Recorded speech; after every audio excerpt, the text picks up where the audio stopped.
ready to occur right now. This expanded war that we're talking about is going to be designed to destroy the Ukrainian ability to continue the fight. They're going to destroy the Ukrainian army, destroy whatever NATO supplies to them. There's no way that the outcome will be anything different than that. So we're going to see the collapse of Ukraine's ability to wage war. But that's the military problem. There's now the political problem of denazification.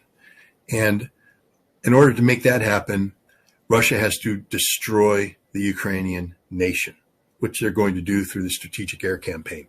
It's literally going to destroy Ukraine's ability to survive as a nation. You're going to see the collapse of Ukraine. And when Ukraine collapses, so too does the government of Zelensky. See, denazification can't occur so long as the government of Zelensky is still in power.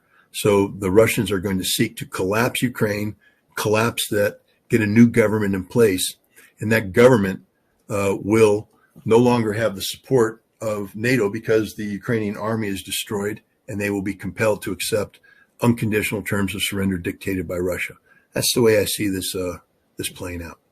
Okay, just remember we had somebody leave a question on voicemail, so let's go to that. Hi, Scott. This is David from Philadelphia, your neighbor. Thank you for taking a stand about the Russia-Ukraine special operation. I always appreciate honest and decent people like you, Norman, and the entire crew behind the Ask the Inspector YouTube series. Yeah. Just get to the question. I also want to congratulate you on being reinstated on Twitter.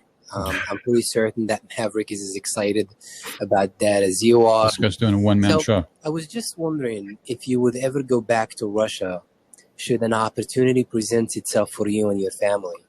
I'm pretty certain the Russian people love and care about you and your family simply because you're not spreading fake and useless garbage like we hear every day on the mainstream media. And they continue to do that.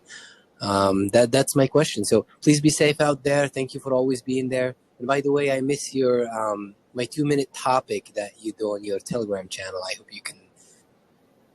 Well, I took a pause on the 2-minute topic because I was traveling to California to visit my parents, and there was just no opportunity for me to set up a camera and wax philosophically. Oh, you're back to doing it. You did a couple recently. I did two. I have 2 more in production right now. And I'll do more. I'll keep going. So don't worry, they're back. Go to Russia? The short answer is hell yeah, I'll go back to Russia. I mean, look, I'm a Russian historian. I'm somebody who spent my whole life studying Russia. I haven't been in Russia since 1992. So, there's a lot that's happened that I'd like to see. The question is how to do this, how to make it happen. And, one has to be sensitive right now because we are in a unique time where, anything you do could be misconstrued. I have a book, Disarmament in the Time of Perestroika. It's being translated. I think it has been translated into Russian. It's going through the final phases of editing. And hopefully there will be a Russian publisher identified for this book. And if we get a Russian publisher and there's a book and there's interest in a book tour, then I think that provides a viable and valid excuse for me to go to Russia at this point in time, at this, in these times, and not be seen as a war tourist or as somebody who is, going there at the behest of the Russian government. I'd be going over for my own personal reasons, which is to promote a book. And Jeff and I have talked about this. I think it's more than just selling a book. It's about using a book tour as a vehicle to create opportunities of contact between Americans and Russians. One of the things we've talked about is the potential of doing some sort of documentary of a book tour in Russia, because I think it would be a unique event. I think it would be an event where, we'd have the opportunity to expose an American audience to the reality of the Russian people, how they feel about one of the most fundamentally important issues of our time, which is disarmament. So I could do a tour, expose my book to the Russian people, and then take that experience and come back and then travel the United States with a documentary film that we can show to Americans, showing Americans how the Russians responded to this issue, and this then create some sort of dialogue. I had lunch with the Russian ambassador, Anatoly Antonov. And I'm not bragging about it. It was a unique opportunity. I'm thrilled that he gave me the opportunity to do it. But he's an arms control guy. He's not just the ambassador. He's the guy that negotiated the New START treaty, and he is flummoxed by the fact that there is no dialogue right now between Russia and the United States about this most important of issues. And if no dialogue comes up, this treaty expires in 2026, and there's no treaty to replace it. And if you don't have arms control in place with both sides pursuing new nuclear weapons, there is no control, and this thing's just going to gravitate out of control. How do you get the United States government to be interested in arms control? Where's the impetus? And the impetus has to come from the American people. The American people have to say, this is a priority, such a priority that they're going to pick up the phone and call their elected representatives and say, we need something to happen. People say, Scott, that's a little pie in the sky stuff. Let me give you a little story about pie in the sky. During the Iraq War, I went to Nebraska and I spoke. I think it was in Omaha, and when they signed me up for this speaking event, it was right after I resigned, and Omaha's full of corn-fed Republicans, and they thought I was Mr. Anti-Bill Clinton. We're going to hammer the Democrats, etc.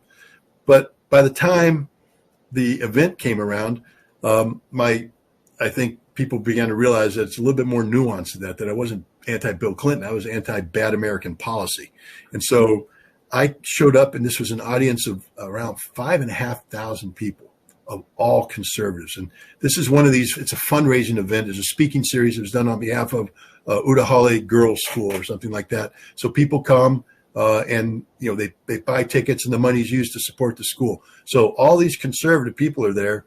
And when I was introduced, that was it, man. I mean, the most polite. Tepid, as they say. Oh, God, I was freezing up there. It was so cold. And I delivered one of my trademark fire and brimstone speeches. And I gave this presentation. I threw the facts in their face. I answered the questions. I challenged them. And somebody came up and said, okay, you've changed, but what can we do about it? And I said, who's your senator? And I said, Chuck Hagel. He sits on the Foreign Relations Committee. I said, why don't you call Chuck Hagel and tell him to meet with me? Well, I've said it every place I go and nothing ever happened. Well, I get home and I get a phone call from Chuck Hagel. And he goes, Ritter, what have you done?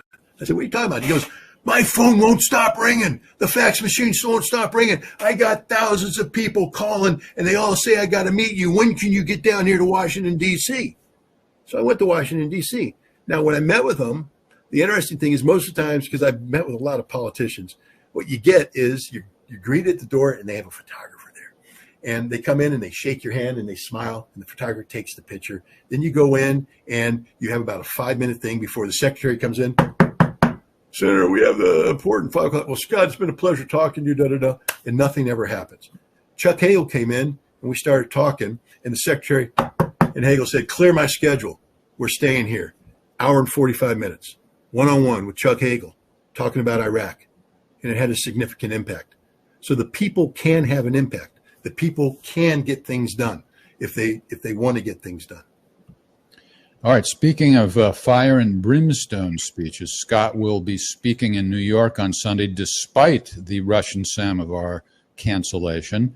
And the people who were going to attend that event can now go to another secret location, and they can find out where that is by using the email address. Now, what about people who don't already hold tickets? Is there room for any others too, Scott? Let me put it this way: you don't need a ticket.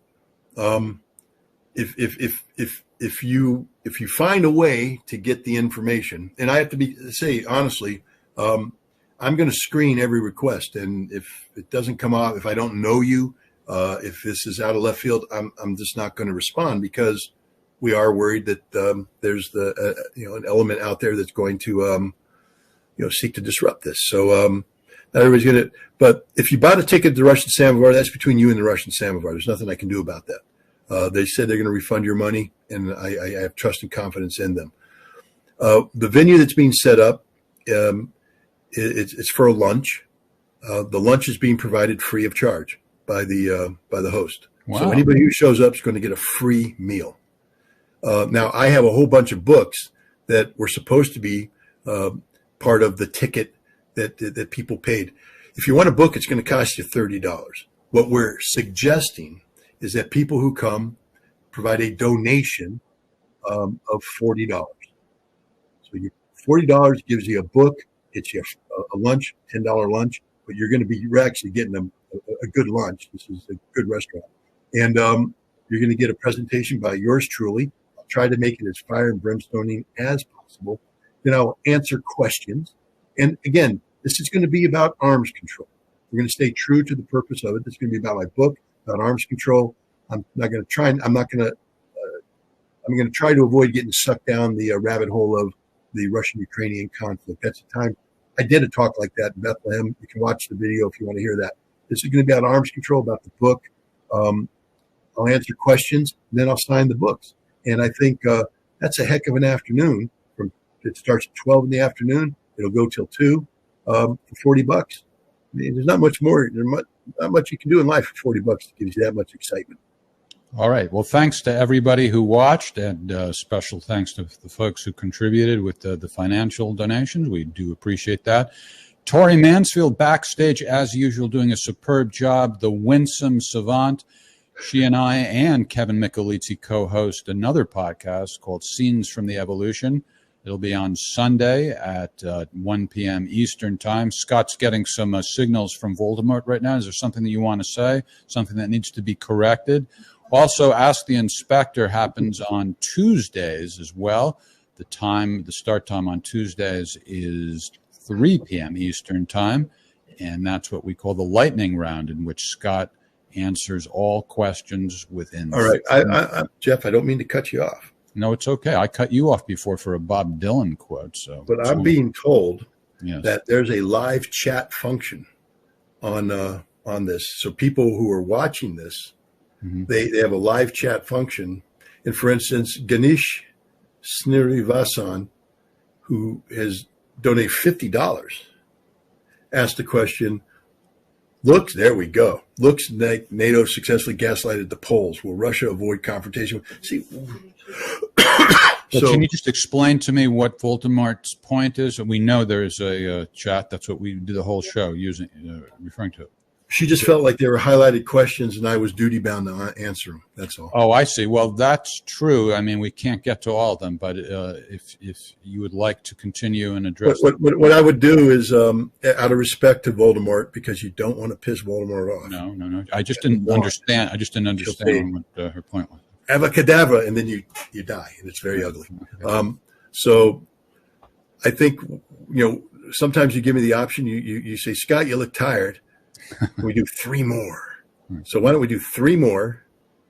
All right. Tori, you got it in you for 3 more, baby? You okay? Yep, I'm good. Okay. All right. So we'll do Ganesh Srinivasan. Looks like NATO successfully gaslighted the Poles. Can you help me out here, Jeff? Because I want to make sure that I'm understanding gaslighted.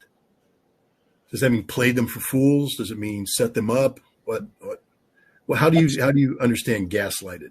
Tori, can you look up like the Urban Dictionary or something and get the definition of gaslighting? I think it's like where it's one of these terms that are overused all the time. People have their own definition. I hear it all the time. Yeah. But I think it means when somebody like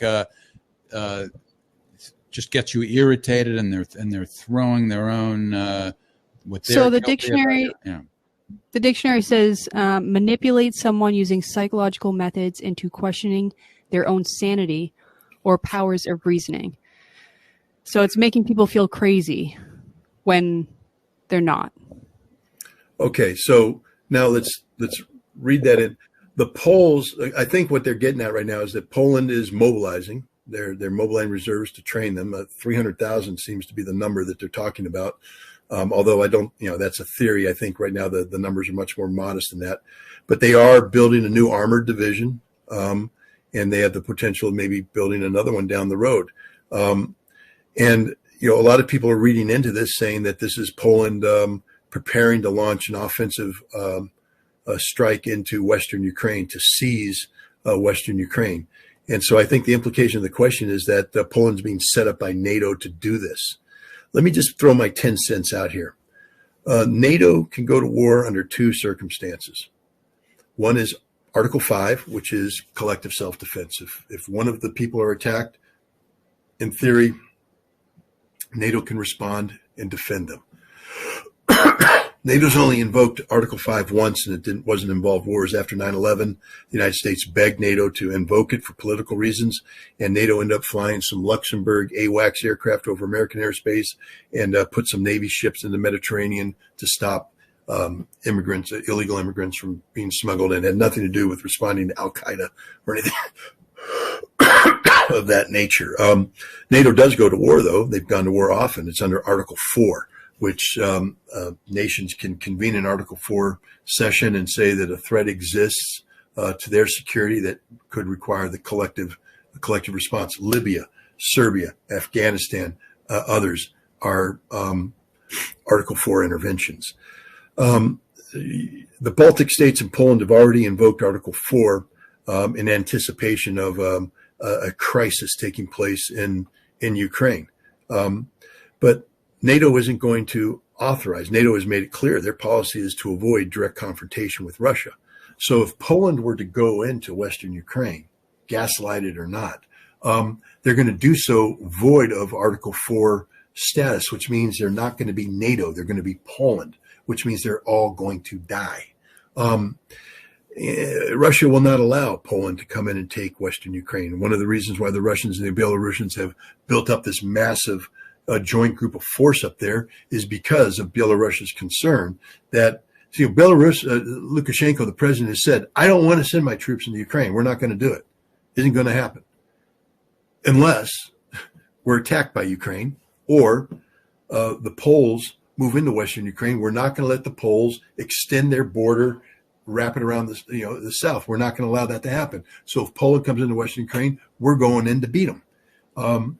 And that's the case. That would be a joint force with Russia and Belarus to destroy any Polish forces that came across West Ukraine. They would not be NATO forces. They would be Polish forces acting on their own, just like Turkey when they invaded Syria. Turkey's a NATO country, but when they invaded Syria, northern Syria, moved in, they weren't operating as a NATO force. They were operating as a Turkish force, so they are afforded zero NATO protection. And that became clear when Turkish forces were bombed by Russian aircraft. Turkey screamed, Article 4, Article 4, and the rest of NATO went, no.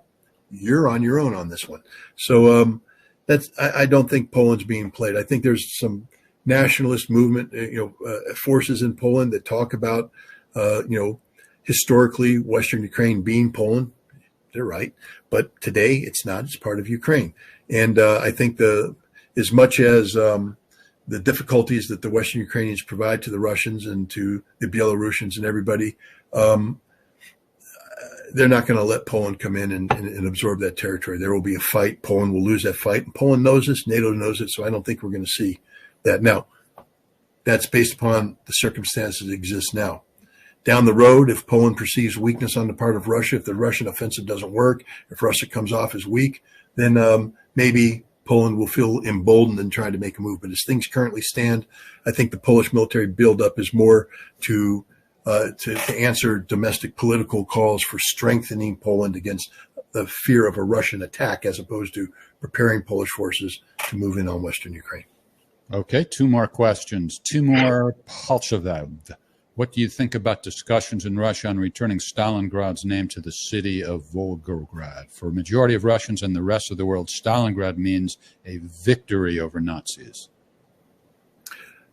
Look, that's an internal Russian domestic problem that only the Russian people can resolve. I mean, as a Russian historian, Stalingrad resonates.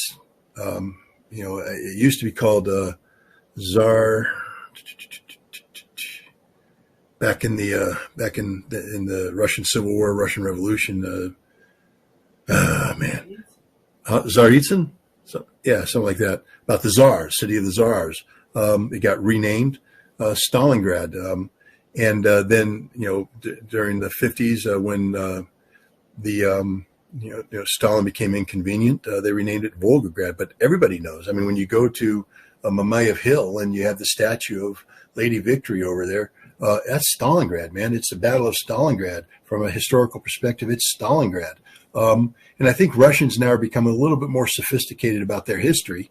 And, Stalin is no longer I mean, I think Russians are willing to deal with Stalin in a more mature, nuanced, complex way, meaning that they don't have to buy into a black and white good versus evil.